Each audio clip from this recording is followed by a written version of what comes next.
Hello again from my front porch. Today we're going to talk about voting by mail. Now I know it's a hot button issue where there's, the two political sides are already starting to battle about this, where one side claims that they are for voting by mail, the other side claims they're opposed to voting by mail. And there's these accusations going back and forth about it. Let's be clear what we're actually talking about here.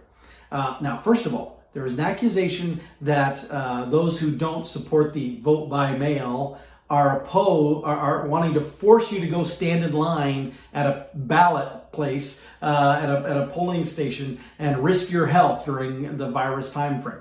That is not actually what that means, because voting by mail has been around for countless elections already. In fact, it's already in place here too. Here's my opportunity to vote by mail in the primary here in Iowa.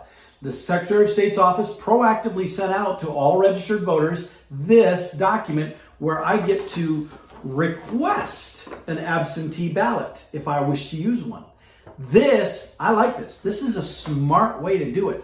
I didn't have to go online to get the to request the absentee ballot. They sent this to me. This I totally think is a great idea to proactively mail out. This is really smart for two reasons. One, because it makes that option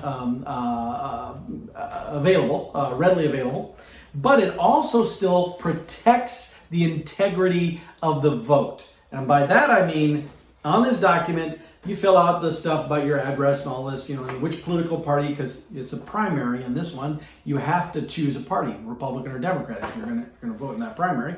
But it also asks for your driver's license number or your driver's license or non-operator ID number. You see, you can get your driver's license, or you can go to the DMV and you can get a non-operator ID, which looks similar to a driver's license, but it doesn't authorize you to drive a vehicle. But it does serve as an official government ID if you're eligible to have one of those. Now, this is where we start drifting into potentially other hot button areas, and I'm really trying to avoid those. I've lost track of how many of this episode has been difficult for me to stay on track and to not go down rabbit trails. And so if you're watching this one, yay! That means I finally achieved. I made it all the way through without going off on some tangent somewhere. But there is concern about the integrity of elections when we are able to start issuing now state IDs, driver's licenses, to individuals who are not citizens, because a non-citizen is not supposed to be an eligible voter. Okay, so that's where some of that factors in to what's going on here as well. But you don't even have to have one of those non-operator IDs. If you don't want to go to the DMV, you don't think you can afford it. I think like $5 or maybe $10. I think it's $5 to get just that non-operator ID card. But if you say that's an inconvenience, I can't do that, I can't afford that, I will admit, I am suspicious of somebody that says they can't afford $5 to get a non-operator ID, which is not something you have to renew every year or every month. I mean, it's something probably lasts as long as a regular license, like 4 or 6 years. And it would serve you in so many other ways. It'd just be smart for you to have one, period. Forget voting. There's so much other stuff that requires you to have a government-issued photo ID to me, it just makes sense. You ought to just have one. But anyway, on this form, you don't have to even have that. You don't have to have a driver's license or the non-operator ID. You can use a 4-digit voter PIN that can be provided to you on a voter identification card. Now, that's a 4-digit number, which confused me a little bit because it's 4-digit and it has the fields here. And I was looking at my voter registration card here. I want to hold this up. I want to cover the crucial information. So I was looking at my voter registration card, and over here, under my finger here, is my voter ID number. My voter ID number is 7 digits. Wait a minute. This one says 4. This is 7. What's it? So I actually called them to ask to clarify that one. And as it turns out, what that is, again, is if you don't have a driver's license, you don't have one of those non-operator IDs, but you still want to vote, all you have to do is contact your auditor's office and say, this is my situation, I'd like to vote, and they can issue you a voter identification card. And that's different from your voter registration. A voter identification card will then have a 4-digit PIN number that you would enter onto a ballot request like this. Or you can show that voter identification card when you go into a polling place if you go in person. Again, it's worth your time to get it because then you can use it over and over and over, and you remove the hurdle. You don't have hassle. Just go do it. However, of course, predictably, there are those who would say, well, but the people that we worry about are not the ones who can get the driver's license or can get the non-operator ID or even can get the voter identification card. It's those who ought not legally be able to vote, getting their hands on one of those things and then submitting, going in and voting. That problem's not going away. I can tell you that. But let's get back to the point here. The mail-in voting. Again, it's been a little, we've been lied to. I'll just be blunt. We've been lied to about what this is about. Some would have us believe that there is an opposition to any mail-in voting, whereas it would make more sense for us to just not even require people to go in to stand in line at polling places. Let's just mail out ballots to everybody. That's the safe way to do it. And plus, it will make things more convenient and we'll get more involvement in the election process. Far too many sit out the elections because it's inconvenient for them to go in to vote.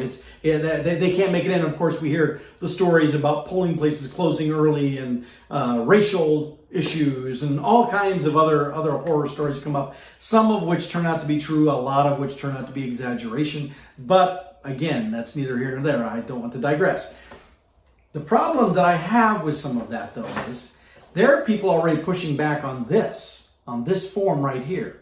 Why are they pushed back? Because of that requirement to put down your driver's license number or your operator ID number. And what's the pushback? The pushback is, I write that number on there and then I put this in the mail and who knows where it goes? Who knows whose hands it may pass through? Somebody now has that information about me, and what if they use that, and what if they use it wrong? What if they are a bad person and they use it in a nefarious sort of way? That's a nice word, isn't it? Nefarious. Okay, if you want to have that concern, that's I suppose legitimate. But now let's stop and think about that a minute. Let's think about your concern if you genuinely have that concern, because how do you then feel about us just mailing out the ballots without requiring this kind of document, without requiring a request, without me submitting something validating who I am? How do you feel, if you're concerned about the security of this, how do you feel about us just mailing out ballots to everybody and that's on the registers and letting people fill them out and send them in when we know there are people on the voting roster who are not eligible to vote? The most common reason being they've passed away. They're not alive anymore. They don't live. They've moved and they never changed their voter registration wherever they went to. Any number, maybe they got arrested and they went to jail since the last election. Whatever. I don't. But the point being, there are all these scenarios in which somebody could still be on the voter registration rolls, but are not eligible to vote. Now, by making them come into the polling place, well, first of all, if they've passed away, they can do that.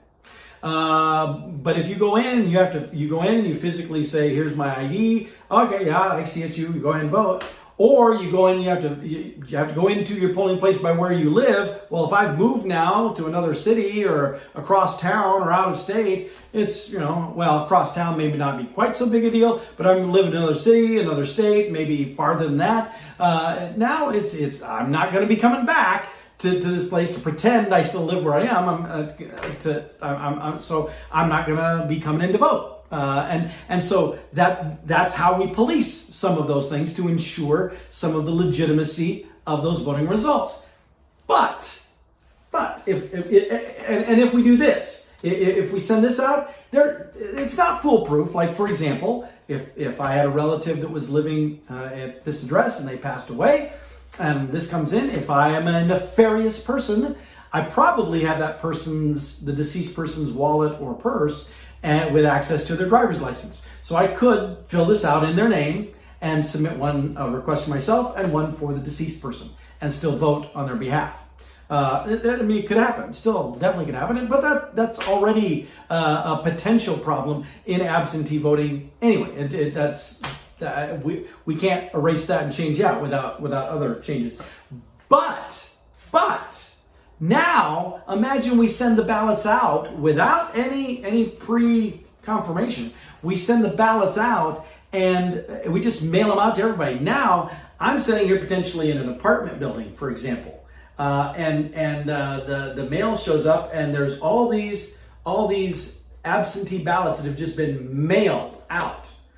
What's to stop me from taking all of those ballots, filling them out myself the way I want all those votes to be, and then just dropping them back in the mailbox? If I'm sitting here at my residence and I get absentee ballot mailed to me without having requested it for somebody that has this address that doesn't live here, deceased person, moved away, whatever. What's to stop me from filling it out and sending it? Well, because they'll